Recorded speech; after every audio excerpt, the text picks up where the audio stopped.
Good morning. Good morning.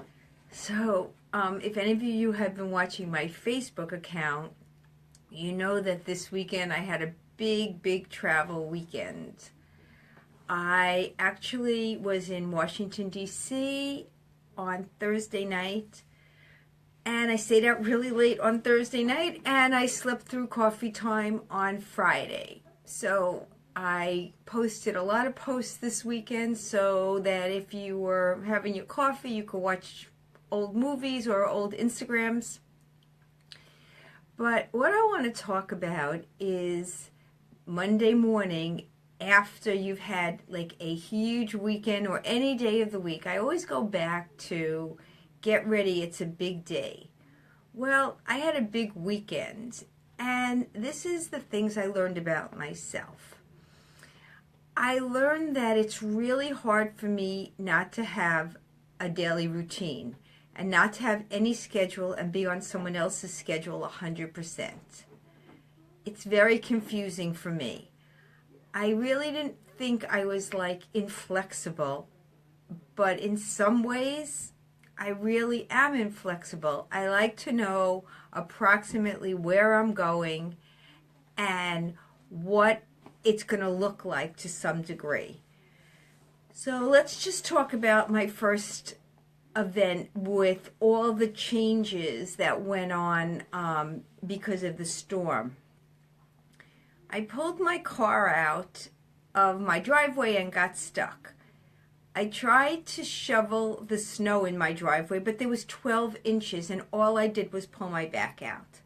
I want to thank American Express for getting me an airline ticket at the last minute. Anyway, I arrived in Washington, D.C., and it is so beautiful. You really feel proud to be American when you see our beautiful buildings and think about democracy and how we still live in this wonderful country where we can still speak out. Thursday night was really amazing as my daughter took her next step in her career, as it was her directorial debut. It was really unbelievable. And from a mother's perspective, I'm just really happy I could stay up so late and enjoy the whole night. The next day, Friday, I got to the train station, to the Amtrak to go home, and I looked up on the scheduling and I was on a 3:10 train and there was no 3:10 train. I went around trying to find somebody to help you and there was nobody to help me. I finally found a police officer that had a dog and I said to him, I can't find my train. And he looked at my ticket and said, your flight, you booked a train at 3 a.m. The good news is that the Amtrak person, after I waited online with 20 people ahead of me, was so helpful. He actually was able to rebook my train without me losing all that money because I just didn't even show up. But it made me remember that you have to be a little careful and check and double check. And I think when you're rushing around, that's what happens, is you don't double check things and things like that happen. When I got to the train station in Trenton, and the reason I'm giving you all these details is because for me, it was just so many things in a row to think about. I ordered an Uber and then couldn't figure out what corner I was supposed to stand on. The next thing is the next day I left for Manhattan and hit 3 hours worth of traffic. And it was my best driving ability because I am a New Yorker at heart and I can drive in New York amongst lots of taxis cutting you off and people cutting you off and tons of traffic.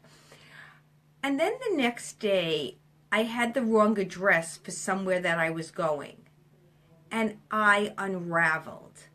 Now, I think that it was freezing out. I was walking. I had walked pretty far already, and the address was wrong, and there was no one for me to call. And I stood on a street corner, and I always have this picture by Franzino about this person is standing there. She missed the bus, and she's crying. There's 10 other ways to get there, and she's crying as the bus blows smoke in her face. And that was kind of me on the street corner. I just was unraveling. I was freezing. My eyes were tearing. And I couldn't get in touch with anybody. And I just stood there for a few minutes unraveling, being mad at everyone, being mad at myself.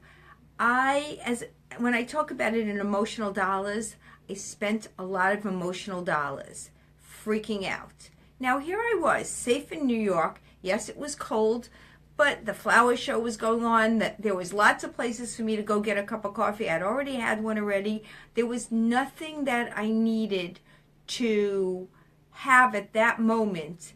I could just enjoy my downtime and take a walk. And that's what I want to talk about, is when I finally got my head back on my shoulders and I got back to reality, I realized, just take a breath. Use some of your techniques that you tell other people to use. Use them yourself. I just needed to breathe through it. I just needed to just keep on trying until I got in touch with someone that had the phone number so that I would know the right address. The reason I knew it was the wrong address is I was going to a high-rise, and that address was a private house. So when I finally got in touch with the person, I had to walk back from Fifth Avenue to York Avenue, and it was a big walk. The good news was, even though it was cold, it gave me a chance to let go some of those emotions that I had, the anger, the blame, the upset that I was going in the wrong place. It also made me realize that I had a choice. Was I going to hold on to this negative emotion, or was I going to enjoy this beautiful sunny day in Manhattan and take a walk and just celebrate, be grateful for the fact that I could take a walk for 10 giant blocks, that I was in Manhattan in this wonderful country, that I had a really great winter coat on, and that I had a cup of coffee with me and I was sipping my coffee as I was walking. There were so many things for me to be grateful for, and I had to make the choice.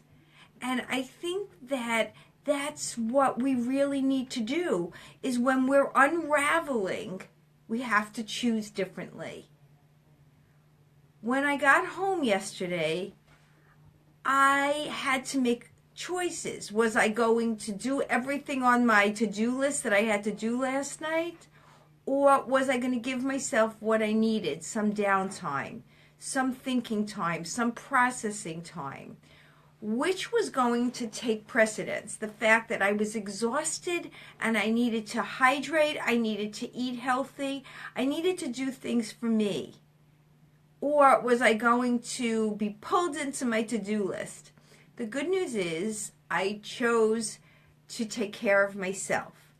I chose to do things that I knew was going to put back emotional dollars that I had drained over 4 days of all this activity. And the thing that I think was really important for me is that even though there were so many great, great things, getting there, being there, rushing, it's all hard on you. It's just all a big deal. So last night I decided I needed to regroup, and that's what I did. And now it's Monday morning, I'm at work, and I'm ready to go.